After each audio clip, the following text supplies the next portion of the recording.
Good morning guys! So for today's video maglalaba tayo.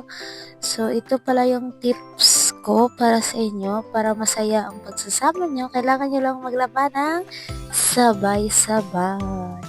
Kasi nga pag naglalaba kayo, may time kayo para magchikahan, magmarites, magkulitan, o kung ano-ano pa, di ba? Kaysa naman yung isa lang maglaba tapos yung isa ayun lang, naka-cellphone lang, walang ginagawa. Kaya, much better na maglaba kayo pareho. At least, madali lang matapos ang gawain niyo sa bahay. Tapos, nag-enjoy pa kayo kasi nga, banding yun na rin, diba? So, kung wala kayong time, lumabas.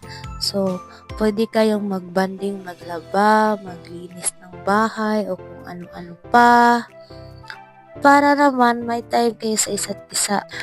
At higit sa lahat, iwas pa sa away, di ba? So, ano pa yung hinihintay nyo dyan? Maglaba na kayo, maglinis na kayo, huwag na kayo mag-away dyan para kayong aso't pusa. O sige na, bye!